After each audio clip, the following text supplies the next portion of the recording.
sebagai seorang jurnalis menolong apa memotret tah? Yang paling saya ingat itu sewaktu motret gang di Aceh ya, kira-kira sekarang jadi supermarket itu yang sebelahnya apa stasiun MRT. Dulu ada empang 24 jam. Di situ banyak sekali ada seperti apa rewardnya lah kayak gitu ya. Dan jujur aja waktu yang pertama saya dapat itu lumayan loh. Besar ya.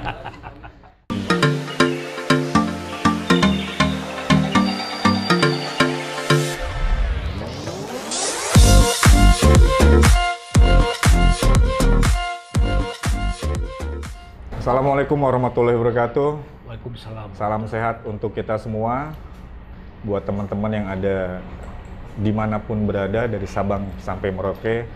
Sekarang kita berada di salah satu tempat ngopi halaman, Kang. Iya. Kebetulan kita kedatangan tamu ya. Sebenarnya bukan tamu, kita sama-sama tuan rumah di sini. Sama tuan rumah di sini. Beliau adalah seorang fotografer. Beliau adalah seorang konten kreator dan beliau adalah seorang angler.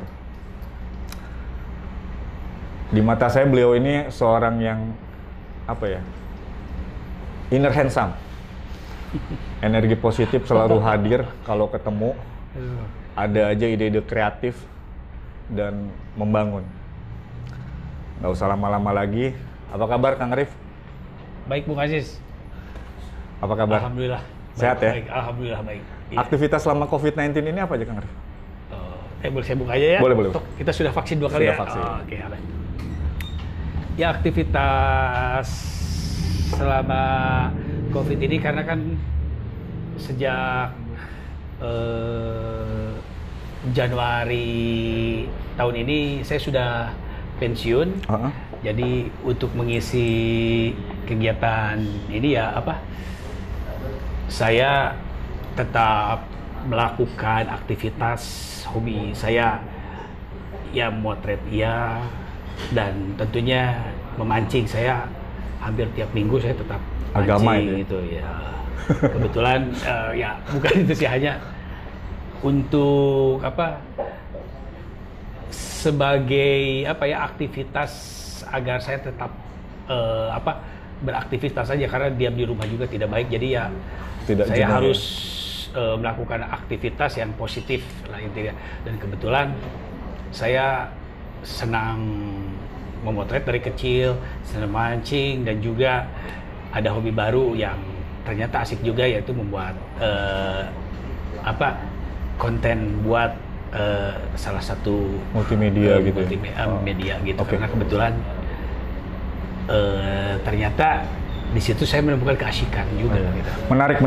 Ada beberapa poin diantaranya fotografi ya kan, multimedia dan mancing. Kang boleh dong sedikit cerita awal karir dalam foto Kang Arif sendiri boleh? Secara singkatnya gini, saya senang motret dari kecil. Saya dihadiahi oleh orang tua saya kamera waktu saya kelas 4 SD ya. Nah dari situ saya senang motret.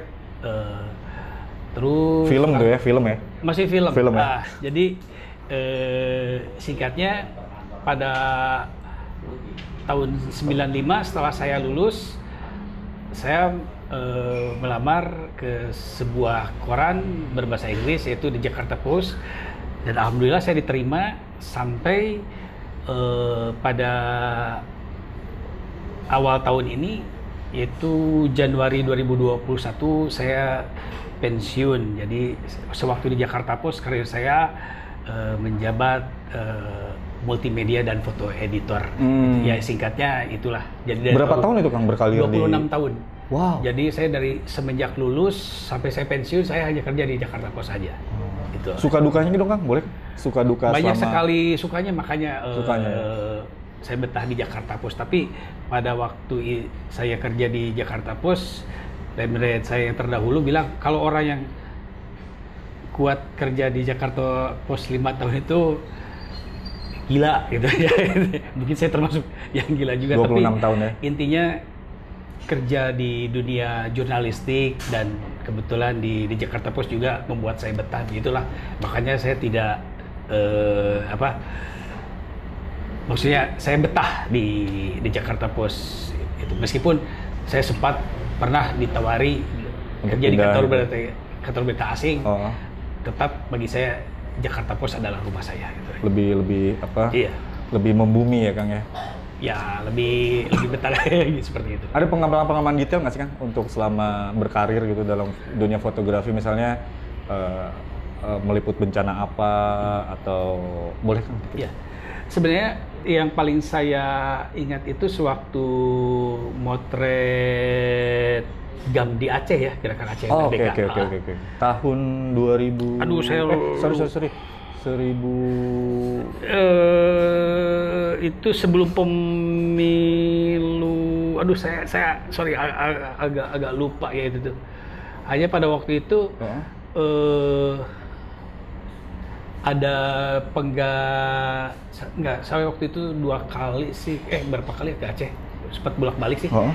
Jadi di situ sewaktu penggalian kuburan massal saya yang pertama, yang kedua menjelang pemilu tahun lupa ya, 97 atau apa ya. Nah, jadi di situ saya berkesempatan memotret Laskar GAM yang perempuan. Itu yang saya fotografer pertama yang memotret ke dalam itu. Ya memang di tanah air sempat heboh foto itu juga, dan ya jadi sepulangnya saya dari Aceh, saya dapat kabar managing editor saya kebetulan kan ke sana. Jadi bilang, "Rif, itu foto kamu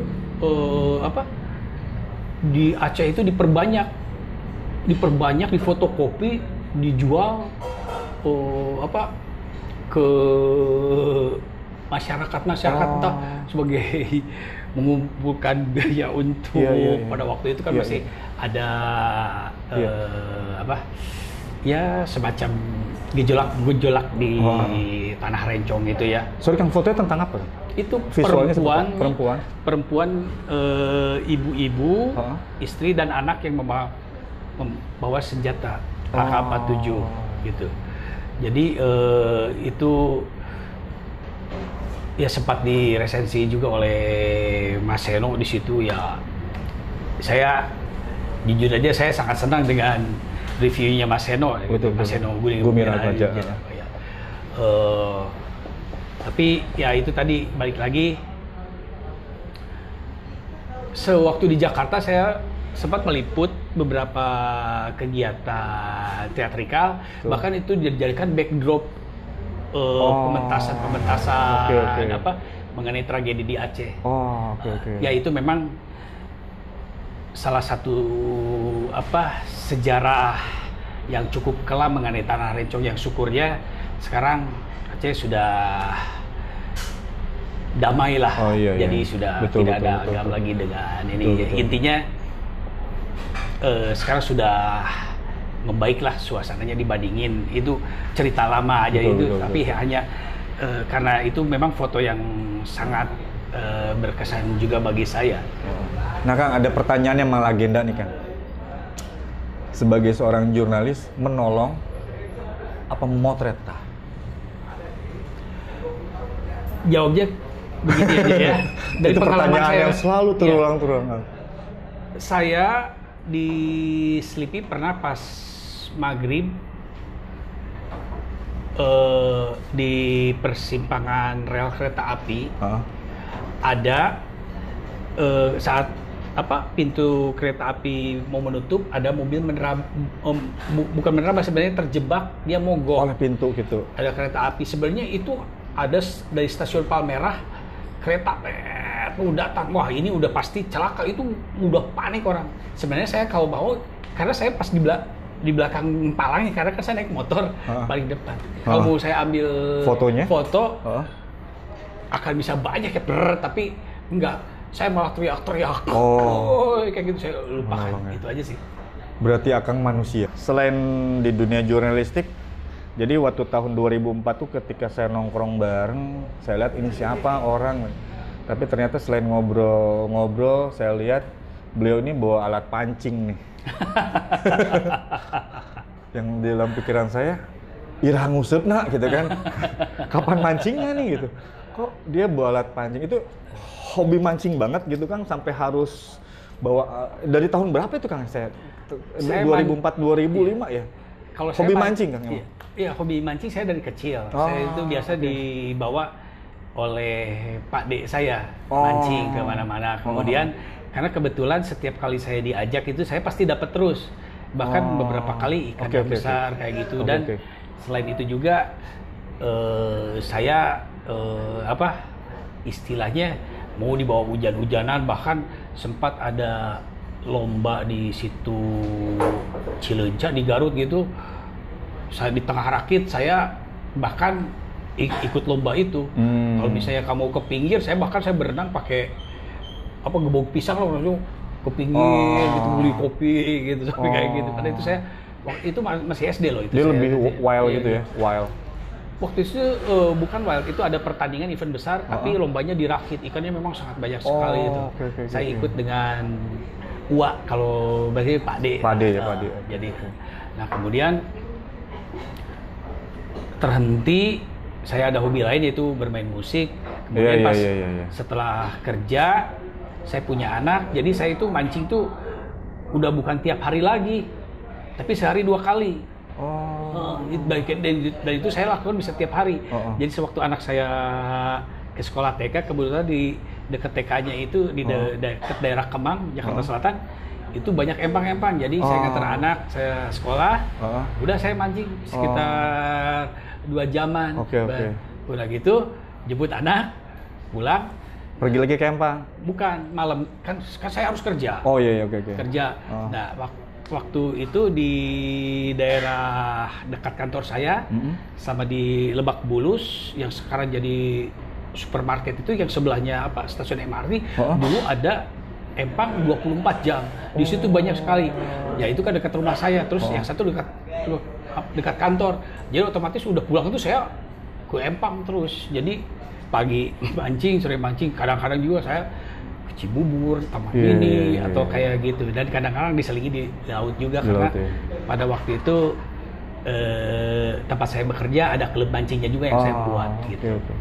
Ada filosofi nggak sih kan tentang mancing gitu? Saya sih simpel aja, yang penting enjoy. Itu mancing membuat saya senang aja. Ibaratnya filosofinya sih ya colom giliwil aja gitu. Itu artinya apa ya? Jadi teman-teman, Kang Arif ini punya hashtag, bukan hashtag ya, lebih kepada jargon lah ibaratnya. Jargon ya. Jargonnya itu com giriwil. Suatu hari saya bilang, loh kok ada yang menggunakan yang sama? Itu artinya apa sih kan com giriwil itu? Sebenarnya colom giriwil gitu. Iya, jadi istilah dalam bahasa Sunda itu tidak saya istilah dalam bahasa Sunda yang artinya celom itu artinya umpan masuk ke air, giriwil itu umpan dimakan ikan. Gitu. Jadi celom giriwil kayak gitu. Lunglep kayak gitu. Jadi itu sih sebenarnya bukan hak prerogatif saya, itu memang bahasa Sunda. Hanya kalau boleh saya ngeklaim, pada waktu itu ada media bukan media sosial, semacam tempat berkumpulnya teman-teman di internet. Saya memakai kata itu. Giriwil aja sih, nggak pakai colomnya. Jadi giriwil tuh gitu. Iya. Jadi itu aja sih saya memakai. Kemudian di YouTube ini saya memakai greetingnya colom giriwil aja. Berarti selain wild, pokoknya semua semuanya diikutin Kang ya, mulai dari pelampungan, semuanya saltwater, freshwater, termasuk semua teknik. Technical ya. Semua teknik yang saya semua teknik mancing, kecuali yang kite fishing saya belum pakai layangan kayak gitu. Oke. Dia ikan-ikan yang di atas ya. Biasanya seperti itu, hanya menggunakan layang-layang sih. Itu aja. Tuna, marlin, dan lain-lain. Ikan-ikan pelagis kayak gitu aja. Dan teman-teman, Kang Arif nih salah satunya adalah hobi pertama adalah kalau fotografi lebih kepada pekerjaan. Hobi juga ya. Hobi menjadi pekerjaan, mendatangkan uang. Dan dari situ Kang Arif juga hobi mancing ya. Iya. Ternyata berawal dari hobi yang menjadi pekerjaan, Kang Arif ini adalah seorang konten kreator ya.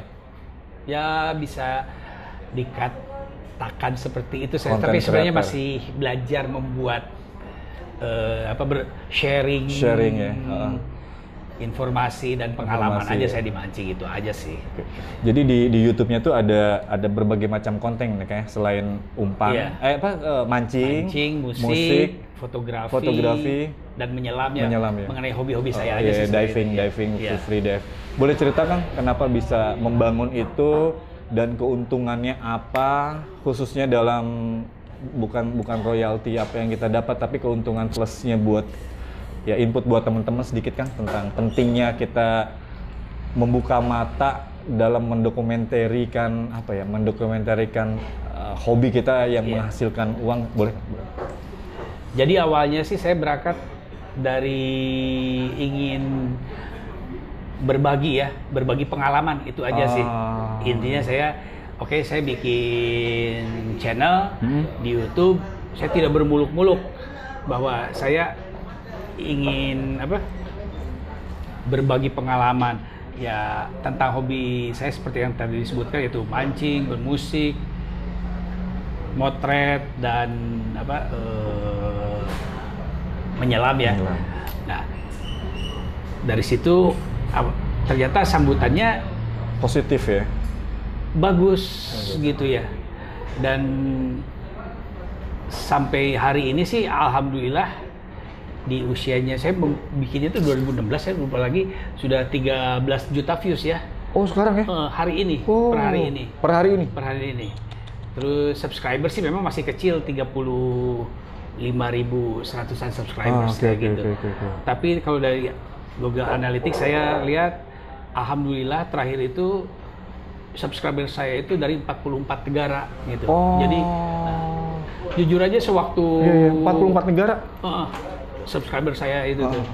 Nah, kemudian jujur aja saya waktu 10 ribuan subscribers itu saya bangun pagi itu bukan lihat-lihat apa, tapi berapa views dan berapa subscriber saya tiap hari. Jadi saya seperti orang yang lihat ini aja, mungkin pergerakan saham atau kayak gitu. Kalau saya bangun tidur views berapa.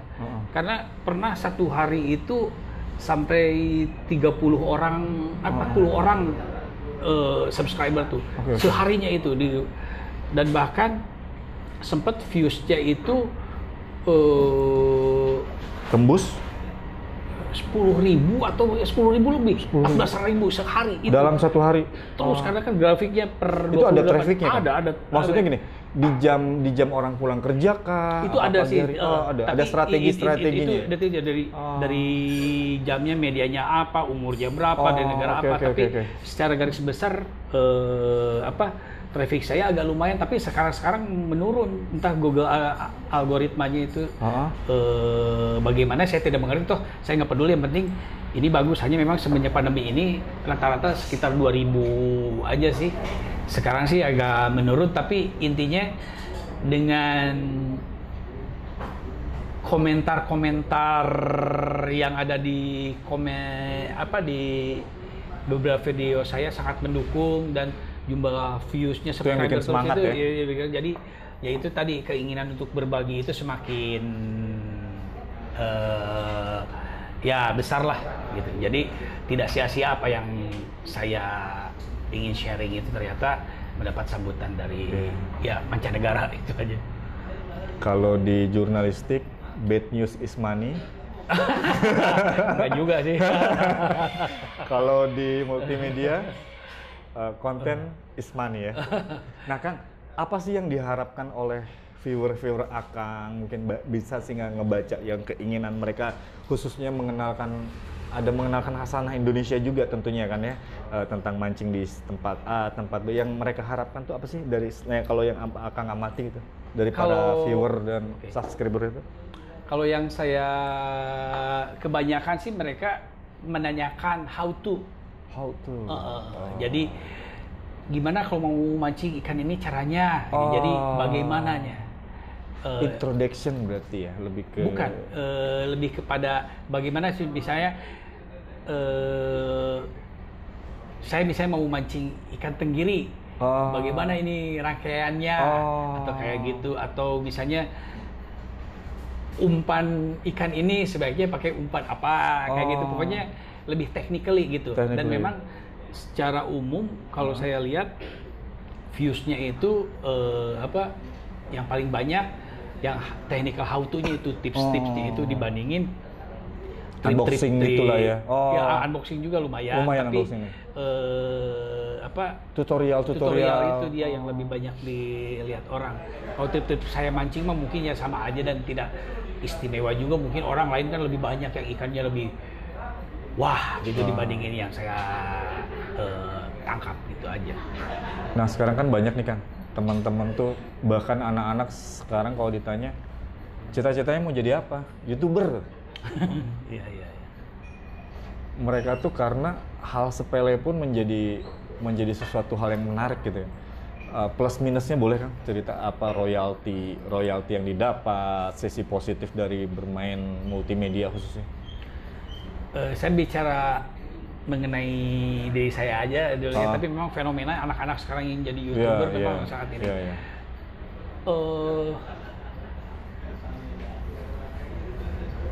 Kalau saya itu tadi ya berangkat dari keinginan sharing, ternyata reaksi dari viewers cukup baik, dan bahkan saya pernah ada salah satu startup di Amerika mau ngeblok untuk iklan saya. Itu pada waktu saya gitu pop up bukan, jadi seluruh iklan diblok sama dia. Itu suatu penghargaan juga bagi saya. Cuma saya cek lumayan barang-barangnya branded, cuma ini startup dari Amerika gitu. Saya itu waktu itu masih di channel 5.000. Apa di konten? Di channel? Ya, di channel saya. Jadi iklan-iklan dari yang lain nggak boleh masuk, kecuali iklan dia. Kerjasama gitu. Jadi nanti income saya dari dia, pada itu saya waktu itu masih 5.000 subscribers. Ini mancing ya? Ya channel saya waktu itu kan. Nggak, itu produk mancing? Bukan. Aparel. Aparel kayak gitu. Jadi saya lihat barang-barangnya ya cukup bermerek-merek juga gitu, bukan yang abal-abal lah ya. Kayak gitu. Cuma kalau ada dispute saya ngeri juga. Iya. Terlalu jauh lah, udah aja lah nanti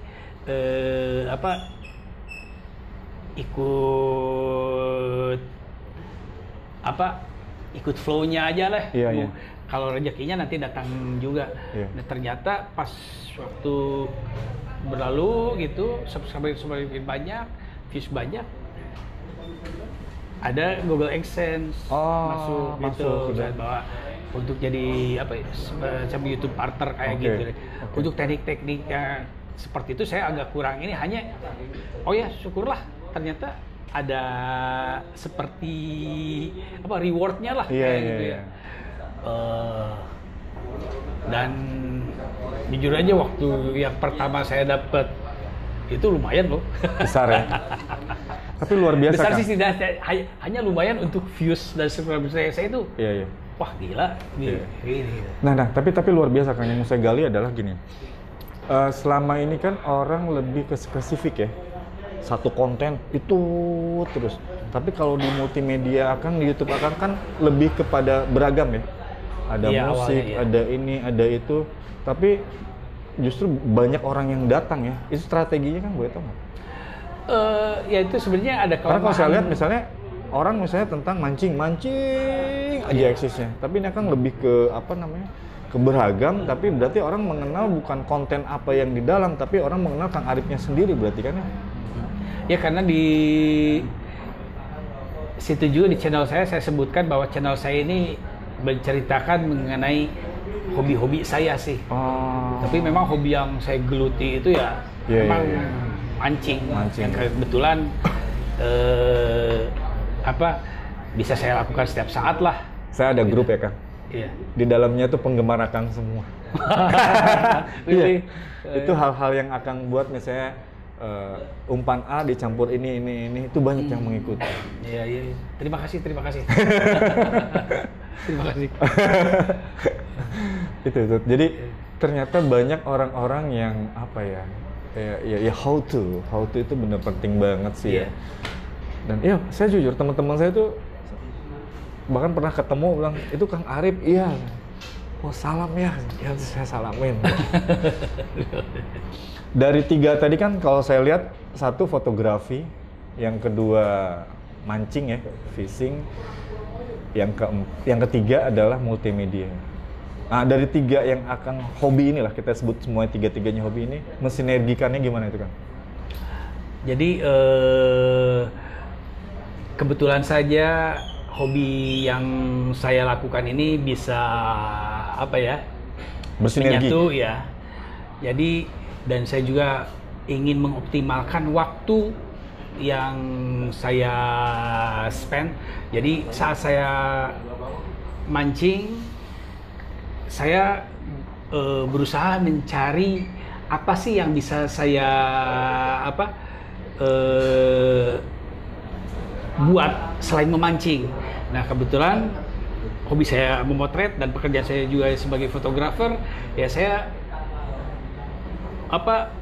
mengamati keadaan sekeliling saya untuk yang saya buat foto story lah. Nanti akan saya beri contoh beberapa foto story yang mendokumentarikan ya. Itu.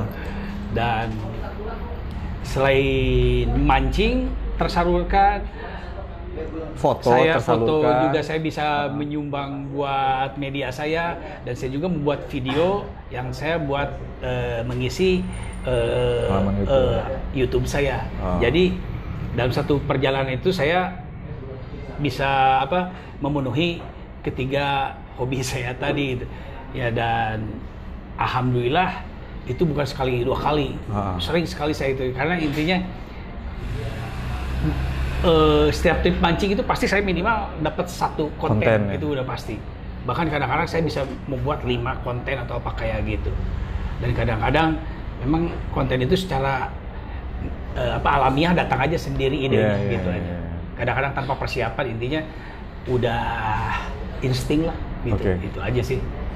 3 itu diantaranya mancing, fotografi, dan multimedia. Ada nggak sih Kang tips-tips dari ketiga itu gitu buat di-share ke teman-teman?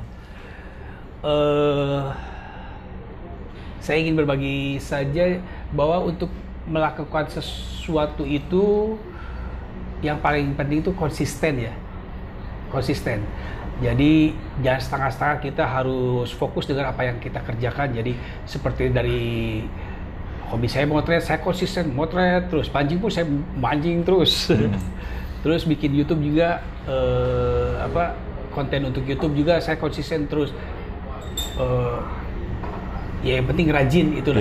Jangan cepat putus asa, itu aja sih. Itu ya Kang. Oke Kang, hatur nuhun pisan. Sama-sama. Udah datang ke Ngopi Halaman. Teman-teman nanti boleh ikut di Instagramnya @ngopi.dihalaman, Facebooknya Ngopi di Halaman Kamboja. Nah, ini berbagai macam kopi halaman atau kita nanti bisa juga melihat pameran-pameran foto. Di sini banyak karya-karya fotografi Kang. Betul. Bisa tukar pengalaman. Oke Kang Arif, terima kasih banyak. Terima kasih Hatur nuhun. Hatur nuhun sami-sami. Ya. Begitulah teman-teman pertemuan kita dengan Kang Arif, sedikit ringkas. Tanpa panjang lebar lagi, billahi taufiq wal hidayah. Wassalamualaikum warahmatullahi wabarakatuh. Salam sehat untuk kita semua.